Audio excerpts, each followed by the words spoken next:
With New Orleans Saints quarterbacks Jameis Winston and Andy Dalton now both dealing with injuries, could it be time for some Thursday night Taysom?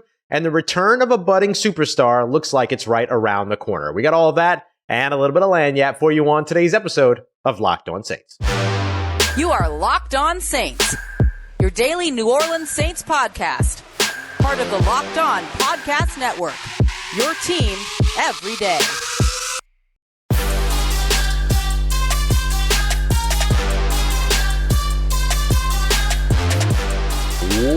What is good, Who Dat Nation and Who Dat family? Welcome into another episode of Locked On Saints, your daily podcast covering your favorite team, the New Orleans Saints. Part of the Locked On Podcast Network, your team every day. Thanks so much as always, making Locked On Saints your first listen of the day every day. Don't forget that we're free and available on all podcast apps and on YouTube as well. And I'm your host, Ross Jackson, at Ross Jackson Nola on Twitter, your New Orleans Saints expert, credential member of the media, CrescentCitySports.com, USA Today's Saints Wire, Tuesdays on Locked On NFL, and here with you every single Monday through Friday on Locked On Saints. And today's episode of Locked On Saints is brought to you by Bird Dogs, the most comfortable shorts, pants, and sweatpants with built-in liners. Go to birddogs.com, use promo code Locked On, and boom, a free Bird Dogs rope hat will be on the way with your pair of Bird Dogs. Tell you more about them later, but on today's episode, with it being a Tuesday, we're going to dive into the analytics a little bit to get to the bottom line of the New Orleans Saints struggles. Going to tell you exactly what you need to know there. We're going to look at realistic expectations for the rest of the season to close out today's show. But to open things up, the New Orleans Saints and the Arizona Cardinals turned in a 27-player injury report on Monday. Now, the New Orleans Saints side of that was estimated. They didn't actually practice on Monday, but it was an estimated sort of list about who would have practiced, how they thought things would have gone if they would have practiced on Monday. So the big headline around what happened with that injury report, though, was a quarterback name. And it was Andy Dalton, limited participation with a back injury. Jameis Winston also limited with a back, an ankle, a knee, a hip, like all of the other things that are going on. Probably not actually a hip, but you know what I mean. A whole bunch of stuff going on with Jameis Winston there. So what happens now for the New Orleans Saints just now 2 days away? We're only 2 days away from the Thursday night game up against the Arizona Cardinals. So what are the New Orleans Saints going to do at quarterback? And I do think that the sort of outlook changes depending upon the health of Jameis Winston and Andy Dalton and kind of where you put those guys between 0 and 100%, right? But no matter what, there should be a lot of Taysom Hill Thursday night, regardless of if he's the starting quarterback, regardless of if he's the emergency guy or whatever it might be. He was the backup, the immediate backup to Andy Dalton last week, with Jameis Winston being the emergency third quarterback. But I think with Taysom Hill here, you have to see a lot of him in this game plan on Thursday, especially if you're dealing with injuries to both Jameis Winston and Andy Dalton. So here's the way that I look at it. If Andy Dalton is hurt and Jameis Winston is also hurt, then you go with Taysom Hill as your starting quarterback. To me, that feels like a no-brainer. And that's if either of these guys are at like less than 70%, because I have trouble believing so far with what we've seen from either of these quarterbacks so far this season that either of them playing injured would be a better option than a healthy Taysom Hill. And I know that Taysom Hill is not the biggest threat when he's a passer, but he at least gives you another dynamic that the other two can't in terms of what he can do with the ball in his hand and what he forces the opposing defense to do, which is load the box. With the return expected of Chris Olave this week, that could potentially, the budding superstar that I mentioned, have a huge impact in terms of how defenses are willing to fill the box and what happens when they do and how the New Orleans Saints attack that effectively with their sort of quick passing game. And you can lower that threshold to whatever is comfortable for you, right? Maybe these guys have to be less than 50% for you to feel like Taysom Hill is a better option as a full-time quarterback for that game. I'm not even talking about moving forward through the rest of the season. I'm just talking about Thursday night. But if you feel like it has to be 50%, if it has to be 60%, whatever. If it's simply put that Andy Dalton and Jameis Winston are injured, I don't think you turn to Jake Luton. I don't think that you go and find another quarterback on a short week, right? There's not a lot that you can do here. You go with Taysom Hill and you give the guy the opportunity to give you that new dynamic, that other dynamic under center. If Andy Dalton is hurt and Jameis Winston is healthy, and I'm talking about 100%, 90% healthy, then you go with Jameis. I think that makes sense. That seems to be what the New Orleans Saints are intent on doing anyway, that they're waiting to see how healthy they can, what Jameis looks like when he's healthy to get him back out on the field. If Andy is healthy, then you go with Andy. That seems to be pretty simple to me. In all cases, though, unless you have a completely clean bill of health for Andy Dalton and Jameis Winston, a good amount of Taysom Hill should be mixed in on Thursday night. The Arizona Cardinals are a disaster, and you have to be able to take advantage of that because you're not going to come across many other disasters for the rest of the season. The rest of the season schedule is tough. Now, you play against the NFC South still, which is a bit of a disaster at this point, but we'll see what that actually looks like the last 5 weeks of the season as opposed to the first 7 weeks of the season. We'll see what that actually looks like then. But you have to be able to take advantage of the opportunity that you're going to get here against Arizona. And so if you can get Taysom Hill mixed in there and get that Arizona Cardinals defense off balance, kind of off kilter a bit because of your ability to attack with Taysom around the edge, attack with Alvin Kamara around the edge and up the middle, as well as in the passing game.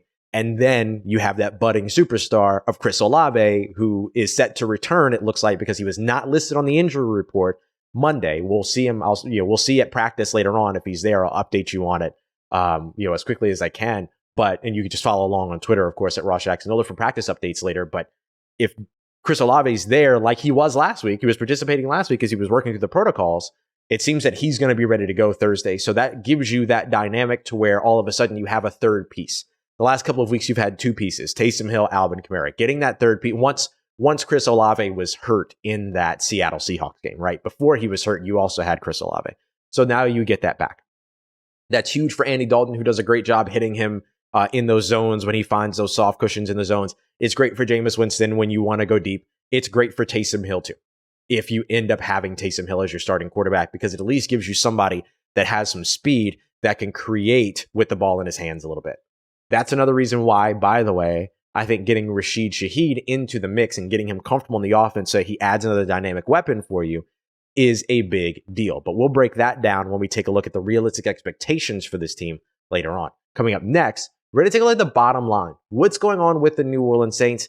Can they fix it? We're going to break it all down, including the defensive side and the offensive side. We're covering the whole thing here as we continue on with today's episode of Locked On Saints. Before we get to that, I want to tell you about our friends over at Bird Dogs. I own several pairs of Bird Dogs. I have a pair of Bird Dogs joggers, and I have a pair of Bird Dog shorts, and I absolutely love these things. I make jokes all the time about like products that I really love and how, I want to jump over buildings and things and stuff like that. Let me just tell you straight up that I absolutely love Bird Dogs. These are so comfortable. They're awesome. They have liners as well, if that's a thing that you really like. Flexible, super great. I just really, really love these. And they're just like mad, like, I don't know. I just like the feel of them too. It's kind of like having that cute little Charmin bear just around you all the time. It's really awesome. So if you want to check them out for yourself, instead of hearing me kind of say weird things about them, you can head over to birddogs.com, enter the promo code LOCKEDON, LOCKEDON, and they're going to throw in a free Bird Dogs rope hat for you. You can see it. If you're watching on YouTube, you can see it right below. That's birddogs.com, promo code LOCKEDON, and boom, a free Bird Dogs rope hat with your pair of Bird Dogs is on the way. The most comfortable shorts, pants, and sweatpants with built-in liners. You will not take these things off. I promise. You're going to love them. You're going to absolutely love them.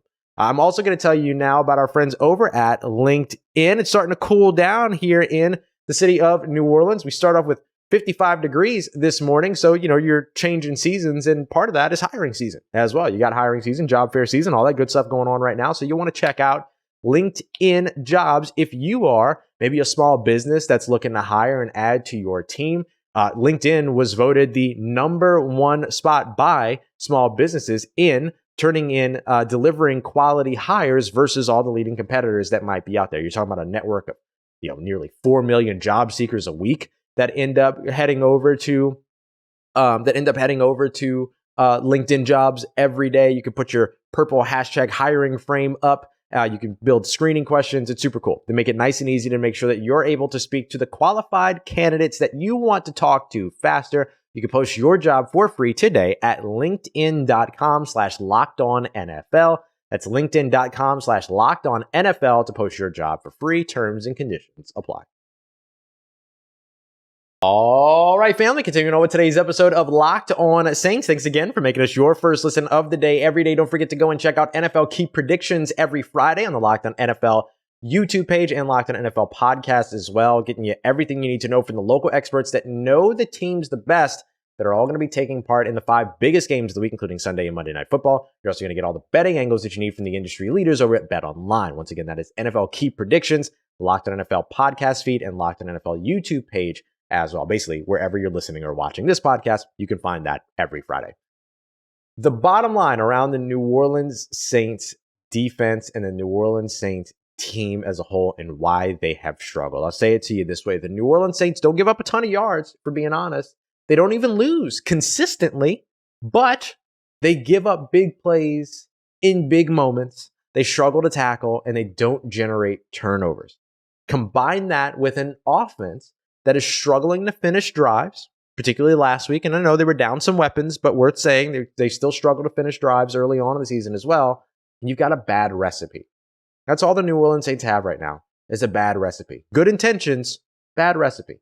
So when you look at where the New Orleans Saints rank across the NFL, 11th in scoring offense, 29th in scoring defense. So you're nearly a top 10 scoring team, but that's not great, as we've seen in previous years with the New Orleans Saints when you're one of the worst defenses in the NFL in terms of giving up points. On the yardage side, though, the Saints are 5th in yardage gain on the offensive side and only 17th in yardage surrender. That's a middle of the pack defense. So again, you're giving up points even though you're not giving up a ton of yards. I'll highlight sort of the example of this here in just a moment, but I want to also highlight that they're giving the ball away at the 2nd highest rate right now in the NFL while taking it away at the 9th lowest rate. That's not a good combination. And their average drive right now, in terms of what they're allowing on the defensive side, 3rd best in the NFL when it comes to time of possession per drive. And they're also forcing the 4th fewest plays per drive across the NFL as well. So what does all this mean? They're giving up big plays in the big moments. Let's break it down. Let's really look at it. Brashad Perriman, 28-yard touchdown in the 4th quarter, which was combined with, of course, that Mike Edwards pick 6 in the 4th quarter as well. They lost that game. Against the Carolina Panthers, Laviska Shenault, 67-yard catch and run thanks to 2 missed tackles, happened in the 4th quarter. What happened? Came off the next drive, throw an interception. Carolina adds a field goal. That's a 10-point swing. You lost that game. Against the Minnesota Vikings in London, Justin Jefferson, big 39-yard catch that set up the field goal that ended up becoming the game-winning field goal. When did that happen? 4th quarter. You lost that game. Now, you almost pushed it into overtime with a 61-yard field goal, but you lost that game. And then most recently, in the 4th loss of the season, Jamar Chase, Cincinnati Bengals, 60-yard catch and run thanks to 2 missed tackles.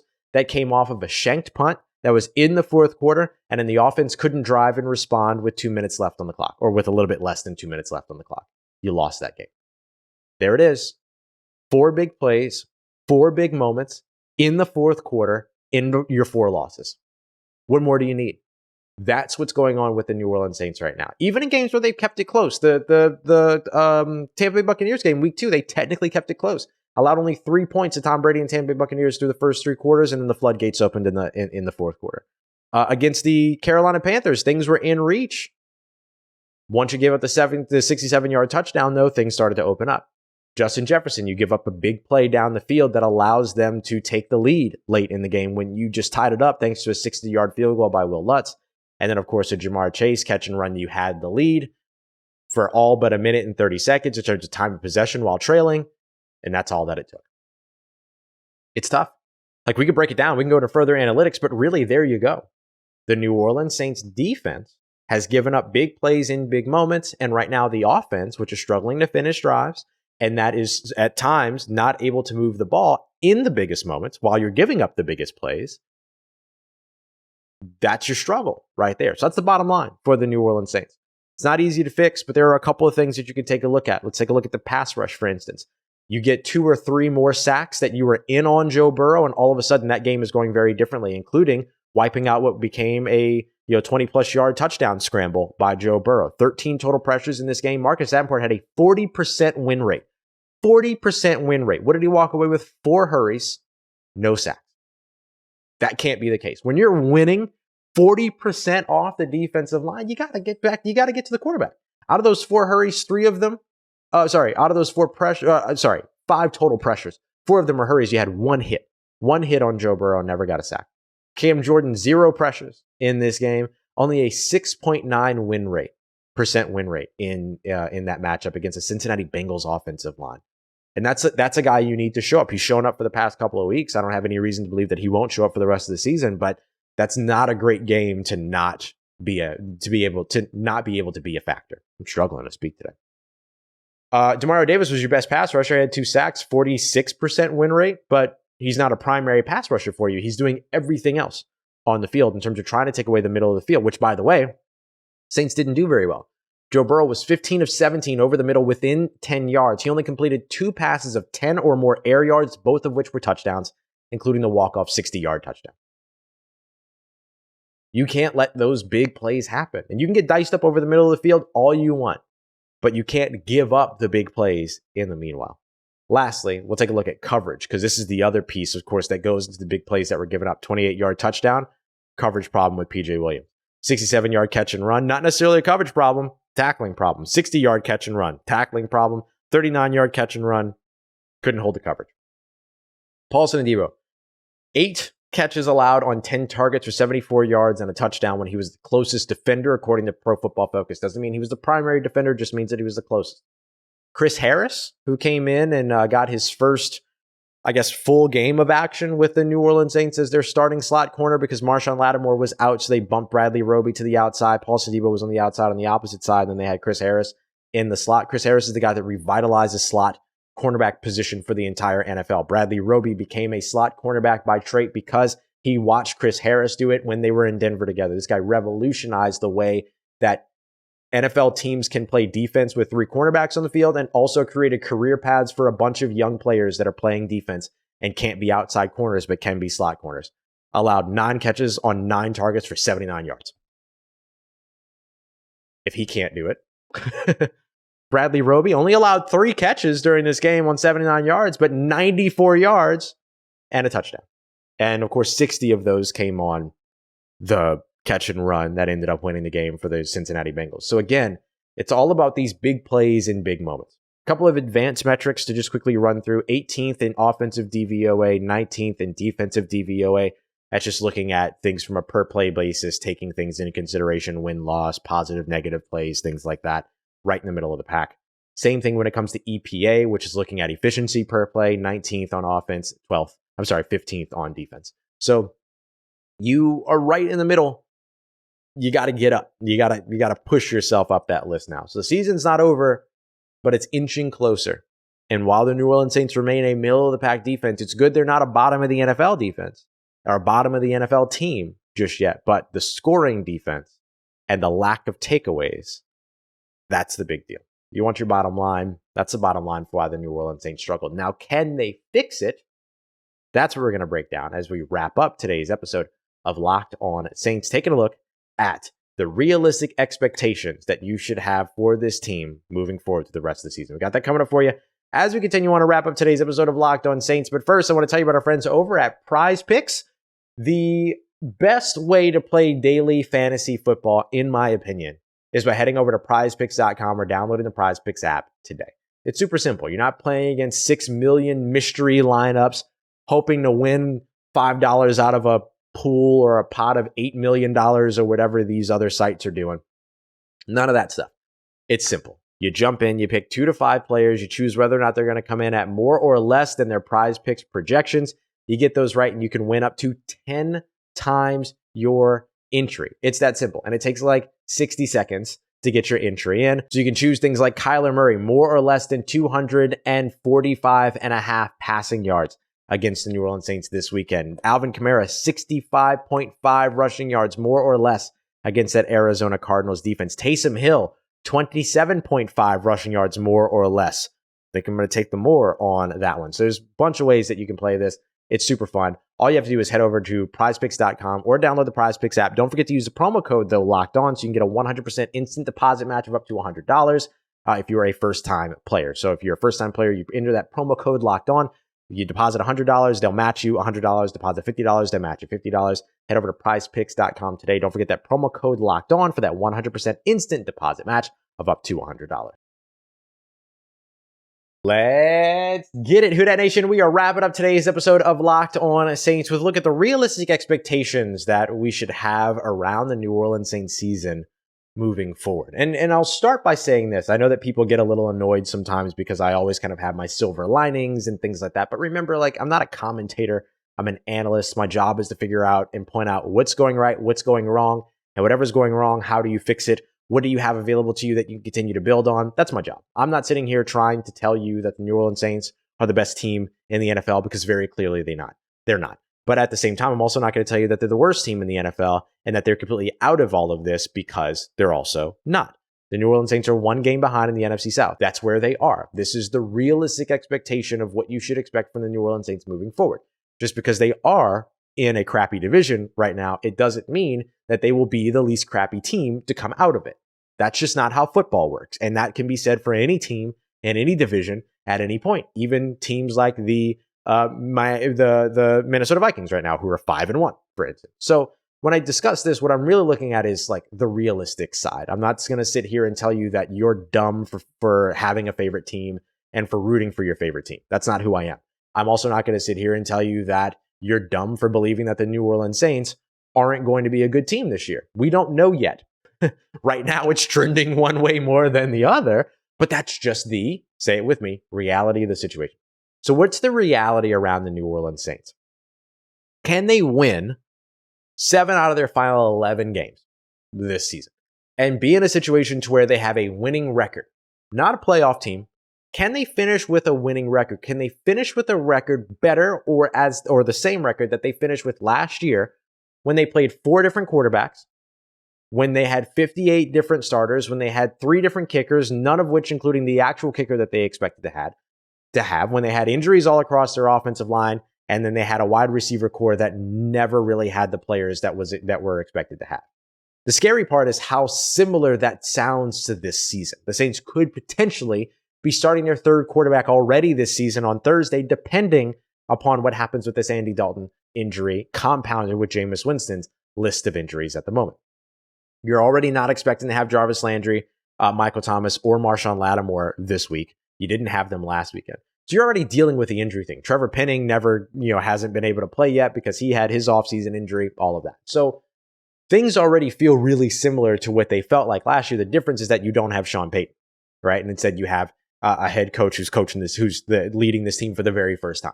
So for me, I don't know. I don't know that they can come out on top with that. But let's talk about what they need to do so that they can do that. The Saints, need to get their defense going. That means tackling. That means takeaways. That means finishing on the pass rush, right? Getting to the quarterback and bringing them down. So you got to fix the tackling. 10 missed tackles in that game against the Cincinnati Bengals. It's unacceptable. They're averaging a little bit over 7 missed tackles per game. You can't be that team. And then you're not getting the takeaways. You're second to last in the NFL on takeaway numbers right now. Now, you didn't give the ball away last week. That's good. Pass rush should have had 2 more sacks in this game against Cincinnati. Didn't. And one of those instances immediately turned into points. You got to get healthy, which is going to be tough. 27 players on the Saints and Cardinals injury report this weekend. So it ain't happening this week, right? You're not getting healthy this week for sure. But maybe the mini bye between the Thursday night game and then the upcoming Sunday game, right, which would be a week and a half, maybe that to provide you an opportunity to get Michael Thomas, Jarvis Landry, potentially Jameis Winston, Adam Troutman maybe. We'll see what happens with Andrus Peat, Marshawn Lattimore. Maybe you get all those guys back during that time. I don't think Trevor Penning's going to be ready just yet, but early November was kind of the target for him, so that's on the way. Alontae Taylor looks like he's ready to go. He tweeted out the other day, put me in, coach, and all that. So you're getting healthier, but you're not going to get healthy by Thursday, right? That's got to happen as you move on throughout the rest of the season. And then finally, build the offensive identity and build it off of what works, which so far has been the run game. Taysom, Alvin Kamara, Mark Ingram, build off of the run game. That's not to say that you can't take advantage of your talented wide receivers when you get them back, but until you have them, you got to build something. And then when you do have them, you get to get them a little bit more involved because you get to build a complementary attack and a complementary game off of that run game. Passing off of the run by setting it up in the run. Of course, the short passing game being a part of the run game or extension of the run game. A defense that can help keep points off the board in pivotal moments, right? So that you can keep running and you don't have to abandon the run game. So there's opportunities there. The other thing I would say is while he's elevated and while you have him, he's on the active roster, get Rashid Shaheed ready to go on the offensive side as well, just to add another dynamic threat to the team. We saw what he can do with the ball in his hands in space, that speed, his awareness, his ability to cut back, his ability to use leverage to set up players ahead of him so that when he makes his cut, their momentum carries them away from where he's making his cut. He thinks really, really quickly on his feet. Utilize that and get that involved not only in your special teams, but get it involved in your offense as well. And see if he can be somebody which you don't really have on this team right now, which is a breakaway guy in terms of yards after catch. You don't have that person on the team right now. Chris Olave is not that guy. He hasn't been. Michael Thomas is not that guy. Jarvis Landry can be that guy, but right now he's dealing with injury, right? And Chris Olave, you want to continue to use him as a guy that can find those soft spots in the zones and can help you matriculate the ball down the field. So now you have this explosive kid on the roster that you know you can get the ball to in space and then let him do what he do. And so I think getting Rashid Shaheed involved in the offense a little bit more, and some of that takes catching up, right? He dealt with an offseason injury, didn't really get involved or implemented into the offense at all over the course of training camp because he was kind of coming back off of that injury. He's an undrafted free agent rookie. He just saw his first ever NFL action. Now, pretty cool that he took his first ever NFL offensive touch for a touchdown. He's on pace for amazing things in the NFL in that case. But if you get him a little bit more involved and you create this dynamic weapon out of him, that could certainly be something that you need help with right now. So like I said, the season's not over for the New Orleans Saints, but it's inching closer and closer and closer. In fact, I wouldn't even say inching. So for the Saints, you can ask questions like, are they going to have a winning record? Are they going to make the playoffs? Are they going to win this week? But honestly, their focus needs to be winning play to play. That's where the New Orleans Saints are right now. They can't do this. They can't open up their scope and try to project who they're going to be in the future. They need to figure out who they are in the present. And right now, they're going to have to do that on a play-by-play basis. That's where your New Orleans Saints are right now.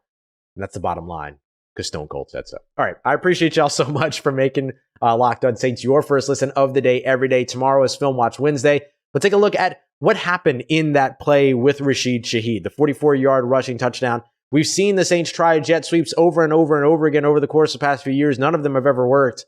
This one did. Let's talk about why. We'll break that down in tomorrow's episode, as well as everything else you need to know heading into the Thursday night action. We'll have our crossover Thursday as usual with Alex Clancy of Locked On Cardinals on Thursday as well. Appreciate y'all as always. Don't forget to go and check out the Peacock and Williamson NFL show for your second listen of the day. And hey, the NBA season is here, so check out Locked On Pelicans with Jake Madison and Locked On NBA as well. Appreciate you so much, as always, making me a part of your day, part of your routine, for saying yes to me and the show. If you need anything, as always, if you see me, say hi. If you need anything else around your New Orleans Saints in between these episodes, make sure you follow me on Twitter at Ross Jackson, NOLA. Hit me up. Let me know how the family's doing. Let me know how you're living. Let me know how you're momming them. And trust you, that nation. I'll holla at you.